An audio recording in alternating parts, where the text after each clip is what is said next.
আসসালামু আলাইকুম, বিসমিল্লাহির রহমানির রহিম। সবাইকে স্বাগতম আমার চ্যানেলে। রান্নাঘরে চলে আসলাম সকালে নাস্তাটা তৈরি করতে। ছোট্ট একটা ইলিশ মাছ বের করে ভুনা করে নিতেছি, আর পাশের চুলায় সবজি খিচুড়িটা বসিয়ে দিয়েছি। সবজি খিচুড়িটা এখন তৈরিও বলক আসেনি, আস্তে আস্তে বলক আসতেছে। সবজি খিচুড়ির মধ্যে এই ইলিশ মাছটা দিয়ে দেবো ভুনা করে, তাহলে ইলিশ মাছের পাতলা খিচুড়ি হয়ে যাবে সবজি দিয়ে সকালের নাস্তা। তারপরে আধা ঘন্টার মধ্যে আমার খিচুড়িটা হয়ে গেছে। এখন ইলিশ মাছটা দিয়ে দিব, দিয়ে ধনেপাতাও দিব, তাহলে খিচুড়িটা হয়ে যাবে। একটু পরে নামিয়ে ফেলবো।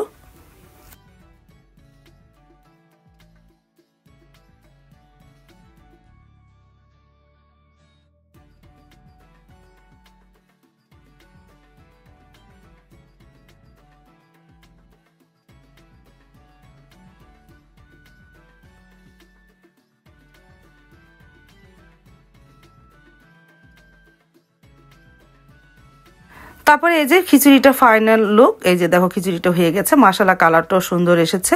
আর এই পাতলা খিচুড়িটা তো খুবই ভালো লাগে খেতে। তারপরে মা আর আমি খেতে বসে পড়লাম। শাশুড়ি মাকে ডাক দিলাম, সে সকালে সেমাই পিঠা খেয়েছে, এই জন্য এখন খাবে না। আমি আর আমার মা খেতে বসে পড়লাম। আমরা এখন তৈরি সেমাই পিঠা খাইনি, মনে করলাম খিচুড়িটা খেয়ে নে তারপরে সেমাই পিঠা খাবো।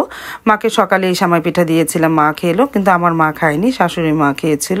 গরম কি খিচুড়িটা ধরতে পারতেছি না। আমি দুই পদের আচার নিয়েছি, আমের আচার আর জলপাই আচার নিয়েছি। আলহামদুলিল্লাহ খিচুড়িটা ভালোই হয়েছিল। তারপরে আর ভিডিও করা হয়নি। দুপুরে রান্নাটা থেকে আবার ভিডিওটা অন করলাম। এর মধ্যে অনেকটাই সময় কেটে গেল, ঘরগুলো গুছালাম, অন্যান্য কাজেও ব্যস্ত ছিলাম। মাও আগামীকালকে চলে যাবে, এই জন্য অন্যান্য কাজে ব্যস্ত ছিলাম। তারপরে ঘন্টা তিনিক পর রান্নাঘরে এসেছি। আমি পেঁয়াজটা ভেজে নিয়েছি, আদা রসুনের পানি দিয়ে দিলাম। আদা রসুন বের করেছিলাম, সেই পানি দিয়েছি। আর এদিকে ফলি মাছ রান্না করব ডাটা দিয়ে, ডাটাটাও ভাপ দিয়েছি।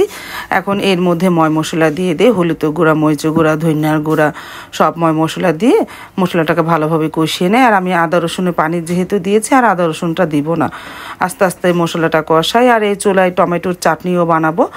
এই দুপুরে রান্না, ভাতটাও ঠিকা দিয়ে ফেলেছি।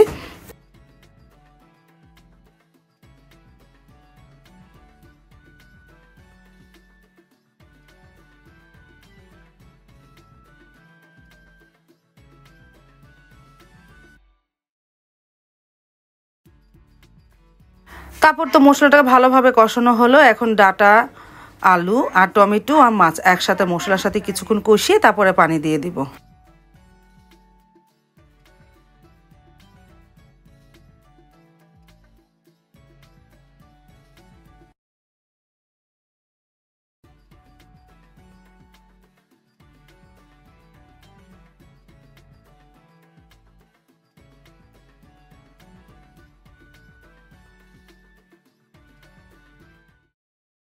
তারপর তো আমি পানি দিয়ে দিয়েছিলাম, আস্তে আস্তে হচ্ছে।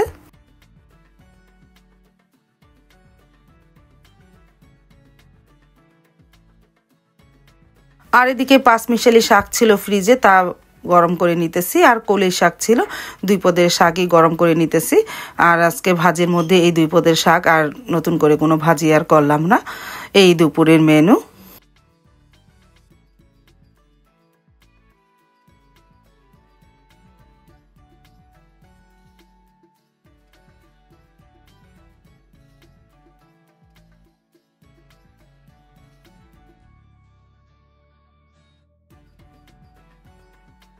তারপর তো দুপুরে রান্নাটা কমপ্লিট করে ফেলাম। কি কি রান্না হলো? ফলি মাছের ঝোল ডাটা দিয়ে, ভাত আর টমেটোর চাটনি আর পাঁচমিশালি শাক, কলির শাক, এই দুপুরের মেনু। তারপরে খাবারটা ড্রয়িং রুমে নিয়ে যাই, আমরা সবাই বসে খেতে বসে পড়লাম, সবাই একসাথে।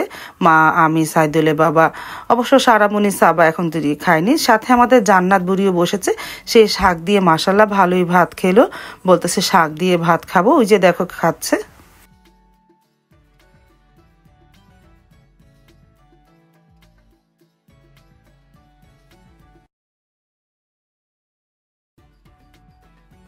তারপর তো সন্ধ্যাও হয়ে গেল, এর মধ্যে প্রায় ঘন্টা চারেক বেজে গিয়েছে, সন্ধ্যা হয়ে গেল মাগরিবের নামাজের পর।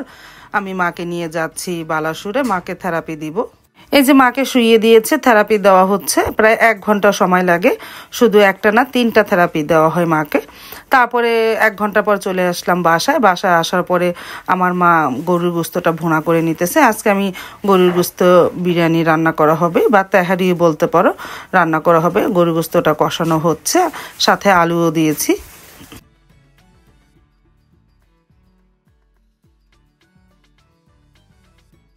তারপর এদিকে টমেটো আর খিরাই কেটে নিলাম। আর এই যে গরু গোস্তটা কড়াই থেকে মানে পাতিলে থেকে নামিয়ে এই যে পোলাও চালটা ভালোভাবে কষিয়ে তারপরে পানি দিয়ে দিয়েছি পরিমাণ মতন, সাথে কয়েকটা কাঁচামরিচও দিয়েছি। তারপরে তো হয়ে গেল গরুর গোস্তর তেহারি। আলহামদুলিল্লাহ, ঘ্রাণটা যা সুন্দর এসেছে, খেতেও অনেক ভালো লেগেছিল। এই যে আমরা সবাই ড্রয়িং রুমে বসে খেয়ে নিলাম।